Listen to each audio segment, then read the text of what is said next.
Hi. Here we are, and sometimes I inadvertently neglect our midline machines. You know, I don't want to only concentrate on epics and all that. We love our Topaz as much as we love our epics. So, we're talking about this today. This is an embroidery club project. So the purpose of this was to show people how they can have a big, beautiful design like our butterfly here, and you can break that up into manageable pieces in software. So I designed this big, long piece, and then through the software, I broke it up into 4 pieces that would stitch out in our mid-size hoop, our 260 by 200 hoop. And that way everybody could do the project, and I can do much larger things than just what fits in my hoop. So think of it also if I were doing, say, a beach towel, and it was this way, and I wanted huge letters, and some of those kids got big names, so we would put it in our software, do out our big design in a make pretend hoop, the size that I wanted it to be, and then I would break it down into hoops that exist in real life, and I would stitch it out. So the way we went about this is, well, wait, I'll show you. Ta-da! I have a pretend piece here. I've lost my line. Here it is. Okay, so this is the base piece that everybody started out with. And what I had them do was make a straight line 4 inches from the edge. And what that's gonna do is give me a nice straight line to align my project with. I marked the center, and I'll show you what we're doing here.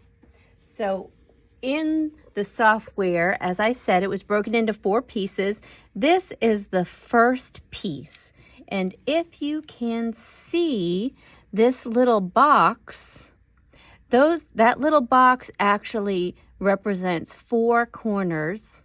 Those are the alignment stitches for the software that's going to help me line up my first embroidery with the next one and the next one and the next one. So each one of the designs will have these little corners in them. So we'll go back to the beginning. Here's my design. This would be my starting point. So when I went to start my embroidery, the cursor is going right to where it begins. Right? So now I've marked my center line just with a crease, and I'm going to put my hoop on,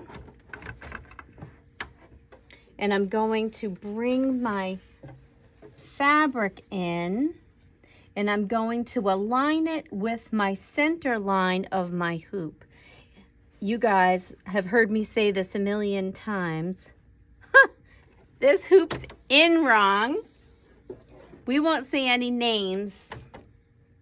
It wasn't me, but I know who did it.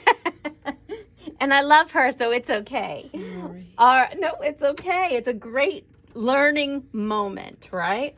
So when you guys hoop your projects, when you hoop anything at home, what you want to do is you want to have your outer hoop on the table, then add your stabilizer, then add your inner hoop. And I should always be able to read the size of my hoop. That's how you know that that's in correctly. So if it were upside down, if I was finding the center, just looking at it, I would eyeball it. I would say that is the center of my hoop, but it's not. Where I consider the center of the hoop doesn't really matter. It only matters what the machine perceives as the center of your hoop. And that is where these 4 marks on your hoop align. So where I would think it's here, it's actually about an inch lower. So if you have ever really taken the time to center a project and you get it in there and you stitch it out and you're like, what the heck? Why is it an inch lower than I thought it was? You didn't have that inner hoop in the right direction. So you guys are getting the bonus today, all the lessons. So anyway, I'm gonna align that folded center line with my center line on my hoop. So I'm gonna put it in place like this, just like that. I know that north to south, my fabric is centered. Then we're going to go to design positioning. On this machine, the design positioning is a flower with little arrows around it. So I'm going to hit that. And again, the cursor goes to the first stitch of the design. You guys have seen me do this with quilting in the hoop, where you have an endless design and you have a beginning point and an ending point. When you turn on design positioning, it always goes to that first stitch. So I can see that it is right there on the line. Now if I go that way, what I'm gonna do is I'm going to slide this fabric over just like that until the needle lines up with that line that I drew on the fabric. And we're just playing today. This is just a video to help you Topaz 50 people and anybody else that needs a refresher on design positioning, just to give you a little basic principles here. So if I were really going to stitch this out, I would take a moment, now that I have my piece lined up with the cursor and it's on the line, I'm going to check one more time and make sure that my center line didn't shift. I'm good. I would probably take a piece of double-sided tape and just tape that in place just so it doesn't shift. Okay, so that's my first spot. But what if my line is straight but my fabric is crooked? Well, we have a solution for that. We're going to go to the next step. So again, I'm going to hit 1, and what 1 does is it makes my cursor something I can move. So number 1 helps me find my point. Number 2 takes me there. So the machine will move to the point where it thinks that the needle should be, right? It brings me to where it perceives that cursor to be. So I'm going to hit number 1 again, and I'm going to move the cursor this time down to the other end of that line. I want to make sure that the bottom of my fabric is lined up as well as the top of my fabric. But you know, that looks really good. Looks like I'm perfectly right on it, but maybe I'm not. Let's get a little closer. I'm going to hit the Alt button here, and I'm going to hit the zoom. And I'm going to zoom to cursor. Oh, look at how off I am. I would have bet you that I was right on, but really I knew better. So I'm going to use the, I have to go.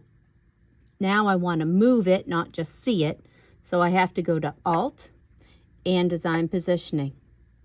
So now I can move the cursor, and I'm going to move it over till I'm right on that corner, right where I expect it to be. I'm going to go down, maybe back this way. I think that looks good. So now when I hit number 2, right? Number 1 finds my spot. Number 2 takes me there. I'm going to hit number 2, and the hoop's going to move. And see, I am a little off. So my line, even though it looked straight to me, even though it looked straight, it was actually a little crooked. So if I were doing this in real life, this end would be secured a little bit. So now I would just take this end, and I'm just going to move it over a smidge so that I'm lined up.